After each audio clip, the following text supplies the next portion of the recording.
That book wasn't placed with her by accident. It was meant to hold something down. And now it's loose.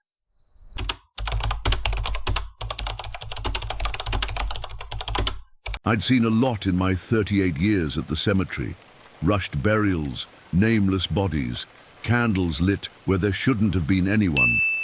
But that night, something was wrong, misaligned. It was a Friday near the end of autumn. One of those nights when the wind seems to carry laments in the air and the sky, even without rain, threatens to collapse at any moment. The light on the gatepost trembled as if fighting something invisible, and I just wanted to get the shift over with. The burial was hastily scheduled. The family was small, there was no wake. I arrived before the others to prepare the grave. As I approached the newly designated area, I smelled it. A bitter-sweet smell, a mixture of wet earth and oxidized iron. I'd smelled it before, but not like that. It seemed recent. That's when I saw the tombstone. It was there, embedded in the soft earth. But upside down, literally. The deceased's name was upside down. It wasn't a misreading, no. I know that model. I've buried about 12 with it, and I felt as if it were intentional, not a mistake, but as if someone were trying to communicate something, or provoke. I thought about turning around right away, but something held me back. A hesitation that left me cold inside. Something told me, don't touch it yet. And that's when I noticed another detail, one that no one else would see. But that I'll tell you now. If this story has already captivated you thus far, subscribe to the channel.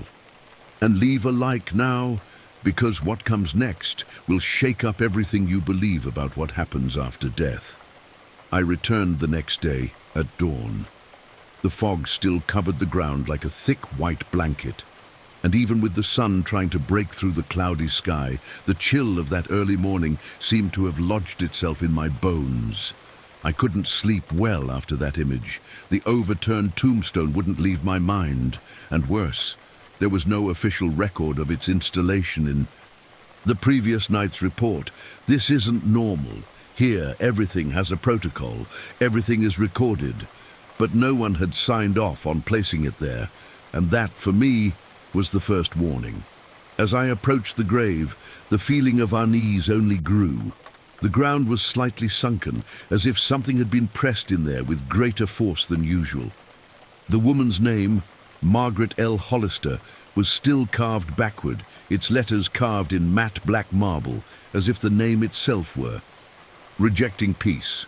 Curiously, there were no flowers, no sign of the family, no note, no mourning objects, just that isolated, forgotten grave, as if no one wanted to remember her. I decided I needed to turn the headstone.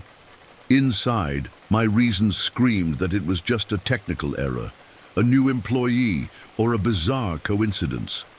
But the moment I touched the cold stone, I felt a jolt run through my arm, a dense, slow pulse, as if the headstone had a heartbeat of its own, something alive. Still, with effort, I tilted it to reposition it correctly. And it was at that exact moment that I noticed the substance oozing discreetly from the concrete base. It was thick, a dark red, almost black. There was no dead animal, no drainage pipe, no practical purpose. The texture was reminiscent of rust, but the smell, it was too ferrous, too raw. It wasn't clay, it wasn't paint, and it wasn't rust. I reflexively knelt down and touched the surrounding earth with my fingertips. It was warm, warmer than the surroundings. It made no sense at all. And when I looked up, I swear by all I hold sacred, I saw a circular mark, barely visible just behind the headstone, as if something had been placed there and recently removed. Some kind of symbol, a ritual. And that's when I understood that grave wasn't just wrong, it was marked. But marked by what? And by whom? But that answer would only come when I faced what was beneath the earth. The following Monday, I was assigned to oversee a low-key burial in the same quadrant where Margaret had been buried. It was standard procedure, reopening part of the side ditch to adjust the depth, since the first measurement had been taken in haste. Nothing out of the ordinary. But the atmosphere there wasn't the same. From the first step into that area, the soil seemed denser, almost resistant to the shovel. It was as if the earth, for some reason, was rejecting human touch. Too heavy, unnaturally compacted. It wasn't clay nor rock. It was an almost symbolic firmness, the kind of resistance that seems to warn you, you shouldn't dig here. I continued anyway, trying not to feed the voices that had already begun to whisper inside my head. The closer I got to the coffin's level, the stronger the feeling that something was watching me there became. And I'm not talking about a human presence. I'm talking about that visceral, ancestral feeling that raises the hairs on the back of your neck and makes your stomach churn for no apparent reason. When my shovel touched the coffin lid, I stopped, because something was wrong, very wrong. The wood was marked, not with the deceased's name, nor with the traditional funeral home patterns. There were hand-carved symbols with deep, tremulous lines. An inverted pentagram occupied the center of the lid, with a grotesque detail. It looked as if it had been scratched with something sharp, as if someone had scratched it with their own nails, or worse. The edges of the coffin had Latin inscriptions, poorly engraved but clearly visible. I didn't understand everything, but I could read something like, "The dead do not sleep, but they watch. The dead do not sleep, they watch." At that moment, my mouth went dry. I called the warehouse assistant, a young, strong kid with a weak stomach. When he saw the carving, he dropped his flashlight and staggered back. I don't know if it was the symbol, the now intensifying smell, or something only he saw. He stumbled away among the graves, never returning for the night shift. I, on the other hand, remained there alone. I placed my hand on the coffin lid, took a deep breath, and that was when I heard it. A sound, coming from within the earth. But the scariest part was yet to come. That night I couldn't leave. Something held me there, as if the earth around me refused to be left alone. The silence that hung over the cemetery wasn't just an absence of sound. It was a kind of weight pressing down on the space, making the air thicker, harder to breathe. I sat on the small iron bench next to the old Carrow family mausoleum, and for the first time in decades, I lit a cigarette right there, even though I knew it was forbidden during working hours. It wasn't rebellion. It was fear disguised as ritual. A simple gesture that gave me the illusion of being in control. At midnight, the motion sensors installed in the east wing began to go off, one after the other. This wasn't common, especially not in sequence. I grabbed the radio, but there was no interference. Everything was working. I went to the surveillance room and pulled up the recordings. And this is where things took a turn I'm still reluctant to share. In the footage, I could clearly see someone standing motionless in front of Margaret's headstone. His back was to the camera, wrapped in a dark hooded coat. Nothing moved, no trees swayed, no animals crossed the path. Just that frozen silhouette, staring at the stone. I returned to the scene immediately, but upon arriving, no one was there. No footprints, no sound. But what I found froze me. A bouquet of flowers, white lilies, completely wilted, despite having been placed there minutes earlier, still fresh in the video. The flower, a symbol of peace, of passage, rotted in a matter of minutes. I picked one up. The stem was cold, and the inside of the petal exuded a putrid odor, like dead flesh forgotten in the sun. Over the following nights, the phenomena intensified. Footsteps began to echo in the corridor of the empty morgue. Doors opened with a dry click and closed slowly, as if an invisible hand were guiding them carefully. A chilly breeze always came from the same spot, the section where Margaret's body had been prepared. One early morning, as I walked with the flashlight, I heard my name whispered, not like a distant scream, but like a voice close, moist, almost touching my ear. When I turned, I saw only a trail of wet footprints leading toward the headstone. The most disturbing thing, however, was what happened at 4 in the morning, almost always at the same minute. The streetlight above the grave would begin to flicker, the cameras would freeze, and the image would capture only a black screen with a blank sentence. "You are now seeing what should never have been opened." No technician could explain how that came about. No system allowed for that kind of phrase to be inserted. And deep down, I began to accept a terrible truth. Maybe what was buried had never truly rested, and maybe it never would. But everything became even clearer when I found that woman's old files. I've always had a habit of consulting the cemetery's old records, not out of obligation, but out of respect. Knowing who lies beneath the earth helps me remember that one day we all return to it. But that week, something drew me to the archives as if guided, as if a silent force told me there was something hidden, and that I needed to see it. Margaret L. Hollister's file was there, grimy, covered in a fine dust no one dared touch. I carefully opened the envelope, and what I found made me question everything I'd ever witnessed in this place. In 1968 records, Margaret had been arrested during an investigation linked to an esoteric group operating in northern Illinois. She was accused of involvement in occult practices and rituals considered profane, including small animal sacrifices and invocation sessions held in abandoned cemeteries. Despite the evidence and reports from neighbors, the case was dismissed due to lack of evidence. In the medical records, a handwritten note caught my attention. Patient presents apathetic behavior and a fixation on arcane symbols. He claims to hear voices at night and claims that his soul no longer inhabits this body. I returned to the gravesite with this information fresh in my mind and noticed marks in the earth that had previously escaped me. Small circles scratched with almost surgical precision near the base of the headstone. 3 of them, forming a perfect triangulation. I knelt and slowly ran my hand over each one, and as I did so, I felt a heat rise up my spine, as if something there still pulsed, still reacted to my presence. That morning, I dreamed I was buried alive. The terrifying thing was that in the dream, I wasn't fighting to get out. I felt I deserved to be there. And the face staring back at me from the other side of the lid wasn't mine. The next morning, I found my name engraved on the storage room door, scratched, as if with fingernails. But it wasn't my full name. It was exactly as it appeared on Margaret's burial certificate. Same format, same handwriting.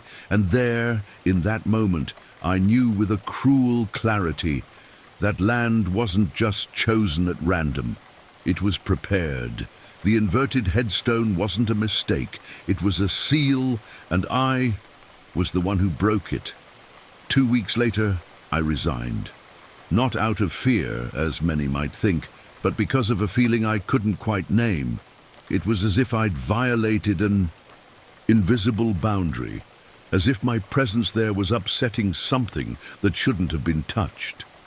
I began forgetting street names, confusing dates, and smelling damp earth inside my own home, even with the windows closed. A doctor even suggested extreme exhaustion.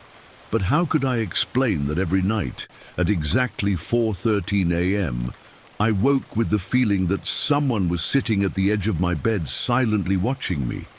And what's more, how could I explain that every night I found a small trace of loose dirt on the sheets? On the eve of my final departure, I returned to the cemetery for a final, silent round. The sky was clear, but the air still carried that metallic chill that only those who work with death recognize. I walked to Margaret's grave, I needed to see it with my own eyes one last time, and what I found paralyzed me. The headstone was gone. There were no signs of mechanical removal, no holes, just a smooth surface of dark, freshly turned earth. Upon it rested a candle still lit, shielded from the wind by some mystery I dare not fathom. Beside the candle, folded with eerie precision, was a beige envelope with my full name written in capital letters. The handwriting was the same as in the old files. My hands trembled as I opened it. Inside was a single note, short and to the point. No date, no signature, just 5 words, aligned in the center of the paper. She woke up and saw you. The candle flame wavered. The wind stopped.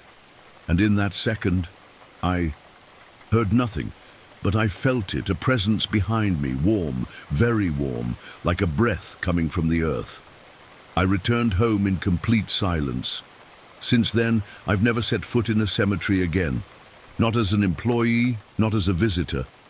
But to this day, some early mornings I hear footsteps in the hallway, the same footsteps that echoed among the headstones in that damned East Wing. And if you think that was the most disturbing story I've ever heard, wait until you hear what a night watchman found in the old abandoned chapel, where bodies were laid to rest in ritualistic secrecy.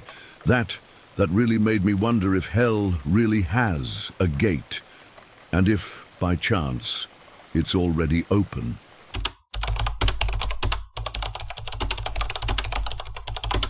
The first time I was asked to participate in an exhumation, I confess I hesitated. I was new to the job, having only 6 months' experience in that cemetery in rural New Jersey, and I thought I had already grown accustomed to the silence of the dead. But this case was unusual. We received a court order to reopen a 1974 grave belonging to a man whose name no longer appeared in the central system. The official justification: criminal re-evaluation. The real one? No one knew.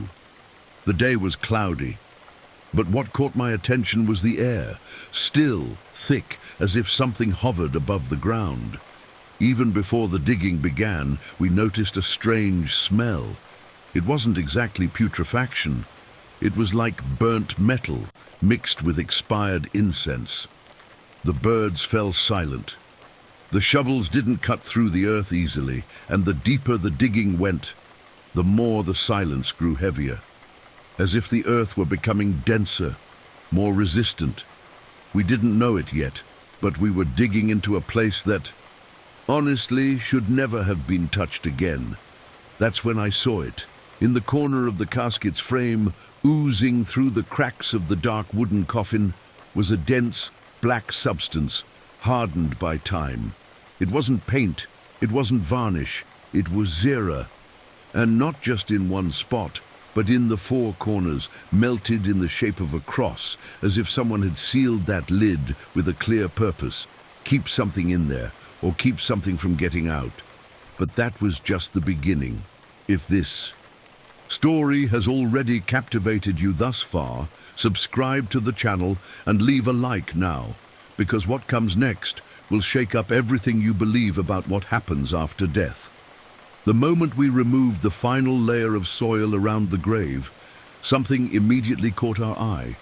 A dark, thin, perfectly circular line cut through the subsoil in millimeter by millimeter fashion. It wasn't natural, it wasn't erosion, it wasn't roots. It was a complete ring, measuring about 2 meters in diameter, made of some kind of coarse, burnt powder. To the touch, it crumbled like salt ash, but the smell was unmistakable: sulfur and carbon, as if it had passed through fire. One of the attendants immediately backed away, claiming it was witchcraft. I, on the other hand, forced myself to continue. There was something there that still needed to be revealed. As we dug deeper into the circle, the earth's resistance increased. The shovels lost their rhythm. Each time the metal touched the ground, There was a vibration, almost imperceptible, as if the ground itself were reacting. The sound was muffled, thick, unlike any other digging I'd done before. And then, for the first time that day, our generator failed. The lights went out completely, radios filled with noise, cell phones cut out simultaneously. We sat in silence for seconds that felt like hours. And when the power came back on, all our equipment had rebooted, as if something there had forced a reboot not just on the devices, but on everything nearby. When the coffin finally emerged, carved from dark wood, already warped by time, we realized that the black wax seal was not just decorative. It was applied to the 4 lower corners of the lid, forming a perfect X that could only be seen from above. The wax was dense, thick, with cracks that looked like they had been opened from the inside, not the outside. That X didn't just seal the lid. It sealed something invisible that lived inside that box, and for a moment we all hesitated, because opening it was no longer a technical act. It was a decision, and even though I knew it was my job, there was a part of me, perhaps the most instinctive part, that screamed at me to leave it as it was. But deep down, I knew what was inside was far beyond death, and that was exactly what awaited me the next moment. That same night, shortly after we finished the procedure and returned to the cemetery office, the first failure occurred. The main generator shut down for no apparent reason. We were accustomed to occasional outages, especially on stormy days, but the sky that night was clear, the air still, and nothing indicated any technical abnormality. Still, the lights went out in sequence, as if something was running through the electrical grid from the inside out. The security booth flickered on and off 3 times in a row, always at the same time, 3:13 a.m., the time the tombstone's wax was finally broken. Reviewing the system's attendance records, I discovered that the morgue doors had opened twice during the night, but no one entered, no one left, and the sensors detected no movement. It was as if something passed by, causing no physical impact, but enough to activate the devices. And it wasn't just at work. At home, the interference also appeared. My microwave started spinning on its own. My alarm clock went off at full volume at 3:13 a.m. every day, even though it wasn't programmed. On the second day, I heard footsteps in the attic. On the third, whispers coming from the bathroom, always with the same phrase I didn't fully understand, until on the 4th morning it formed clearly in my ear. She's still not finished. It was always that phrase, repeated with a muffled timbre, as if spoken through a wet cloth, as if coming from a place between our world and something living on the edges of it. My dog began barking down the hallway where nothing was. My plants began to dry out within hours. The electric company technician, called to review the constant outages, said he'd never seen anything like it. The house's voltage rose and fell in precise spikes at 3:13 a.m. sharp for no plausible reason.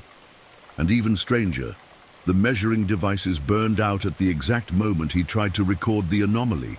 The most disturbing thing, however, wasn't the behavior of the objects. It was the pattern, the intelligence behind the phenomena, the way everything seemed coordinated, as if a presence were learning from me, observing my reactions, testing my limits.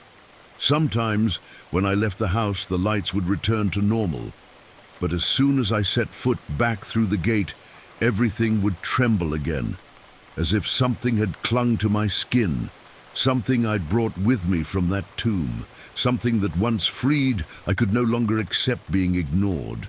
And that's when I decided to look for answers in the City Hall records. But what I found left me certain that it should never have been touched, determined to understand what or who had been buried in that tomb. I searched the City Hall records.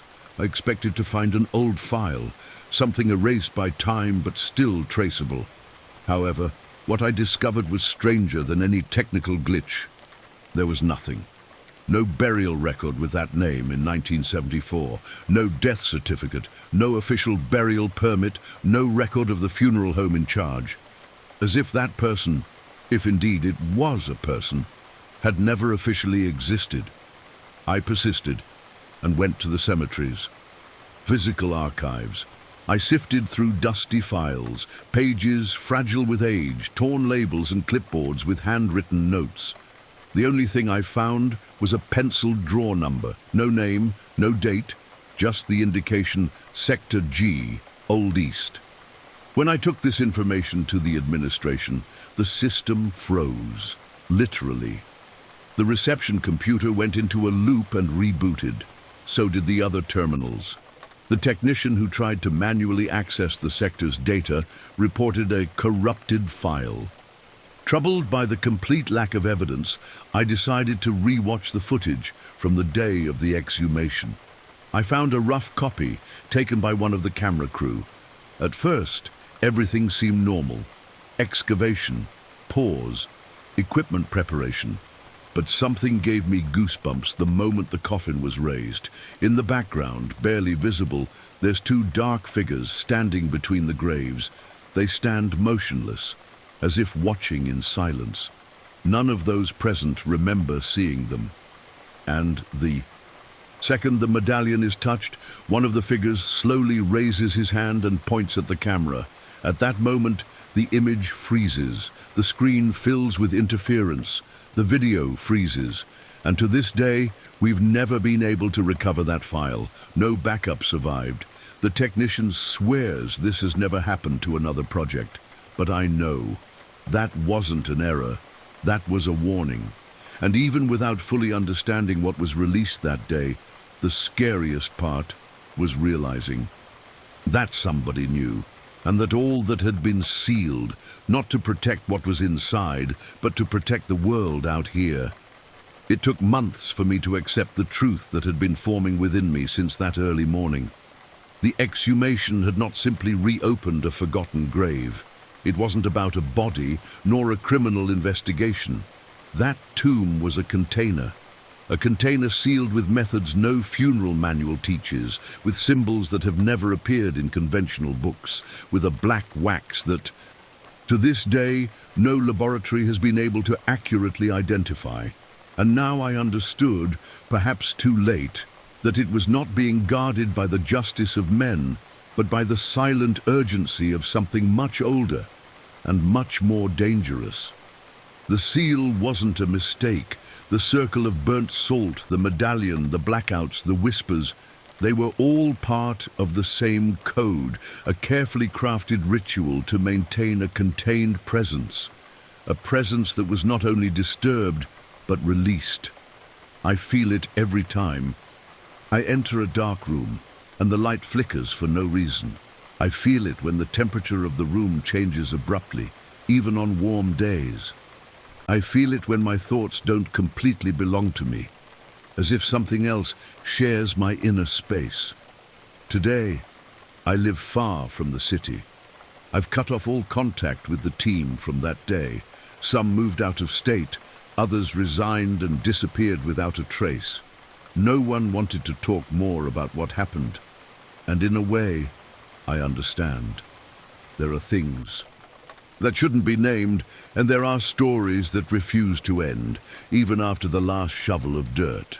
Sometimes I wake up with red marks on my chest, exactly where the medallion rested.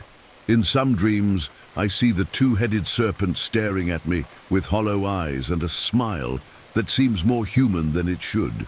And if you've come this far thinking this was the strangest story of my career, you're mistaken. Because weeks later, I received an anonymous note left on my doorstep, handwritten in faint blue ink. It contained just one sentence. "You touched her. Now hear what was done to him." Next to the note was a tape recording. The audio sounded corrupted, but in the background, amid the static, a voice could be heard. Faint, but clear. A nurse. And what she described came from the morgue of the Bronx Psych Ward.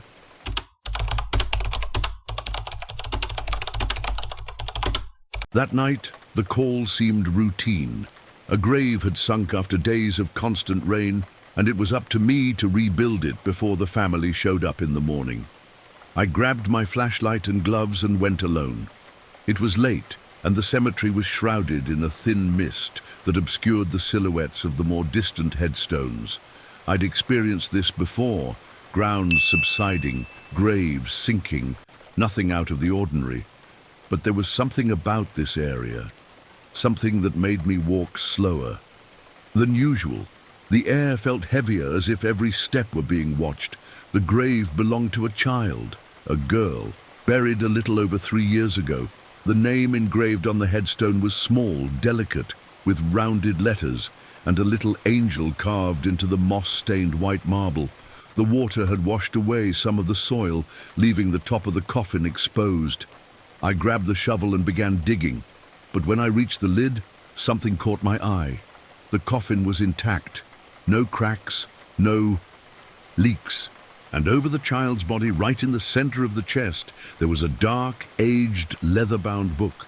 Bound with 2 strips of grey cloth crossed in the shape of an X. It was as if it had been left there not as a souvenir, but as a seal, a symbol, a warning. And even without understanding why, I knew, the moment I saw that book, that something very wrong was about to be revealed. If this story has already captivated you thus far, subscribe to the channel and leave a like now. Because what comes next will shake up everything you believe about what happens after death. I knelt beside the coffin and examined the object more closely. The book's cover was dry, cracked in places, like aged leather burned by time. There was no title, no name, no symbol visible on the outside, only scratch marks on the edges, as if small nails had tried to hold it tightly. The 2 strips of cloth holding it together were tied beneath the child's body, which remained strangely well preserved, as if time had frozen inside. The skin, though pale, still held its shape, and the fingers seemed to press gently against the book, as if she still didn't want to let go. With extreme caution, I tried to slide the book aside. The instant the first strip of fabric tore, I felt a chill creep up the back of my neck, as if I had opened an invisible icy draught. When I lifted the second strip, one of the book's pages came loose and was carried away by the wind, and at that moment I realized this was no ordinary book. The texts were written backward, in shaky cursive, as if someone were copying something they didn't fully understand. And between the passages, there were prayers. But they weren't blessings. They were inverted sentences, with distorted words, and in some of them, proper names repeated alongside childish symbols, such as dolls with crossed-out eyes, drawings of small hands, figures of cars and little houses drawn in darkened blood. Flipping through a few more pages, I found a section with larger letters, as if the child, or whoever had written it, was trying to leave an important message. In the center of the page was a name, the same name on the headstone, Claire M., written in a shaky handwriting, and just below, a dry, dark drop that left no doubt. That was written in blood. The entire book seemed handmade, like a makeshift grimoire, not by an adult, but by a child, or worse, by someone using childlike features as a ritual tool. But it was only when I saw the symbol on the last page that I understood. That book had not been buried with the girl. He was buried to keep her inside. And the problem is, from that moment on, she was no longer alone. The next morning, while walking through the oldest section of the cemetery to check other areas affected by the rain, I noticed something strange about one of the nearby children's graves. On the headstone was a toy that definitely hadn't been there the day before. It was an old, weather-beaten teddy bear with one of its ears crudely sewn on. The strangest thing, however, was this detail. The bear's eyes were completely scratched out with black paint, as if someone, or something, had made a point of erasing his gaze. At the time, I thought it was a bored teenager or some unbalanced visitor. I picked up the toy, noted the incident in my report and continued. But over the next few days, the toys reappeared. First, a wooden horse, carefully placed next to a cross. Then, an antique porcelain doll, leaning against a flower pot, its face cracked and the gouged-out eyes. In all cases, no one saw who placed them. Security cameras recorded no movement during the early hours of the morning. The toys simply were there at dawn, always over children's graves, and always with destroyed, covered or absent eyes. One early morning I decided to discreetly watch the area where the objects usually appeared.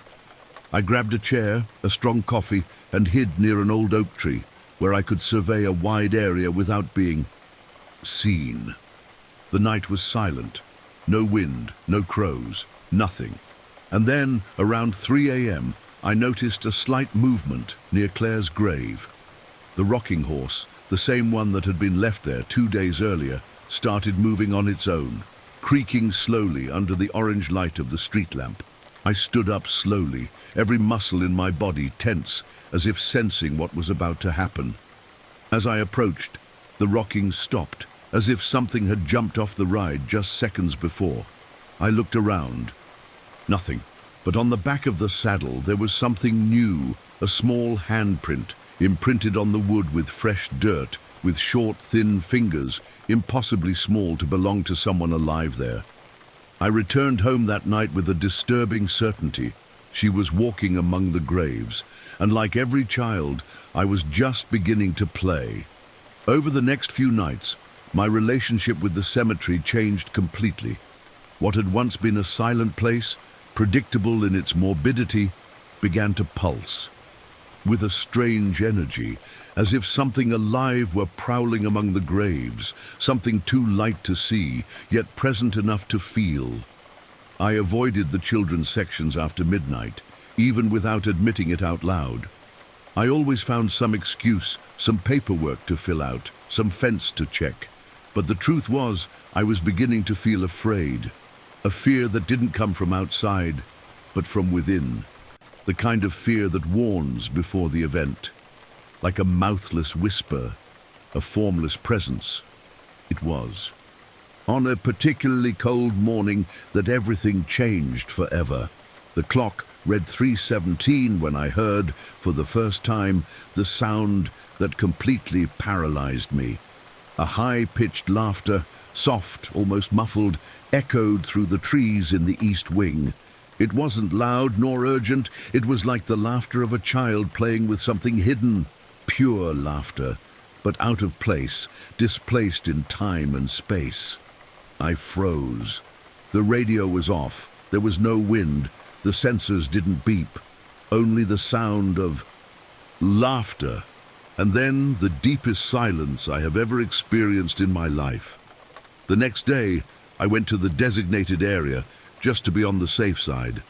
There were footprints, not those of an adult, small, sweeping, and most disturbing of all, they came from behind the mausoleum, continued all the way to Claire's headstone, and stopped there as if the child who made them had vanished into thin air, or worse, entered back. A week later, I heard it again, and this time it wasn't just laughter. It was my name. A sweet, childlike, almost shy voice whispered between the tombstones, "Have you seen my book?" I was breathless for a few seconds. My instinct was to flee, but my body wouldn't obey. When I finally managed to turn my face toward the sound, I saw something in the distance. A tiny silhouette wearing a light dress and her hair tied back with white ribbons. She was standing between two tombstones, motionless. When I blinked, she disappeared, leaving only the sound of footsteps running toward me. But nothing hit me. From that night on, I could never sleep with the lights off again. Every time I turned off a lamp, I heard muffled laughter or the sound of something scraping the floor. And worst of all, the presence did not stay at the cemetery. She started following me, entering my house, sitting on the top step of the stairs while I tried to pretend nothing was happening. And only much later, When I started investigating who she was, did I understand what was truly approaching, and what I found shouldn't exist. Andy needed to understand who Clara was, and more than that, understanding what exactly was buried with her. Initially, I searched the cemetery records, date of birth, parents' names, cause of death, any clue that might give me something beyond what I already knew. I found the basics: Claire M., 7 years old, buried in 1971, entry recorded by a now-deceased employee. But one detail caught my attention. No family member showed up at the funeral. There were no flowers, no mass, no priest was recorded. It was as if the child had been placed there discreetly, far from any formal farewell. I continued my search through the city's public archives, and it was in the dusty newspaper clippings at the county library that everything began to fall into place, or perhaps completely fall apart. I found an old, unmarked article with the headline, "Group Accused of Occult Child Practices Investigated in Upstate New York." The year was 1968. Among the names cited as possible victims was Claire M. According to the note, there were suspicions that certain children were being encouraged by parental or religious figures to keep diaries with inverted prayers and playful invocation drawings. The description was almost identical to the book I had found. But the most disturbing part was yet to come. In the image that illustrated the article, a girl held something in her lap. A thick, dark-covered book with strips crisscrossed in an X. And although the child's face was turned toward the camera, the newspaper negative had a strange blur, as if someone had ripped the photo and glued it back together poorly.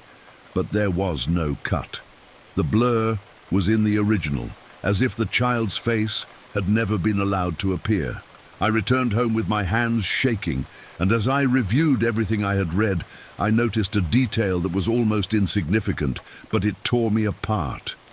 In the bottom corner of the article, in pen, someone had written, "Book delivered, ritual incomplete." It was at that moment that I understood that this story wasn't just about a child buried with a forbidden book. It was about a ritual someone tried to silence and failed. The night I finished reading what remained of the book, there was no storm, no strong wind, no blackout. Everything seemed too quiet. The entire house was plunged into a silence I can only compare to the silence inside a tomb, an absolute heavy silence, filled with something invisible. On the final page, written in the same shaky, childlike handwriting, was a short, simple sentence, but it made me close the book with trembling hands. "You read it. Now she knows." From that day on, the book followed me, literally. I've tried burying it in distant grounds. I've thrown it under strong currents. I've left it inside churches, under pews, hidden in locked boxes. It always disappears. And then it reappears. In the trunk of the car, inside the refrigerator, on the nightstand, always with a new page. Did not exist before. Each new page brings a different drawing. Distorted toys, dolls with sewn-up mouths. And now, the image of a girl standing before an open door. Her eyes scratched out, her body half shadow, half bone. Since then, I've avoided the mirror after midnight, because once I saw something standing behind me, and because now, at exactly 3:13 a.m., my hallway light turns on by itself, and with it, a low chuckle fills the air as if someone has woken up and is just waiting for the right moment to speak. And if you think that was the end of the story, it's not, because a few days ago, a priest contacted me. He said he'd witnessed something during a children's wake at an abandoned rural school. A body that should have been motionless was smiling. If you want to hear this next story, the darkest I've ever been told, subscribe to the channel now and turn on notifications. Here, every story is real. Every voice comes from someone who should no longer speak. And Some presences are still around.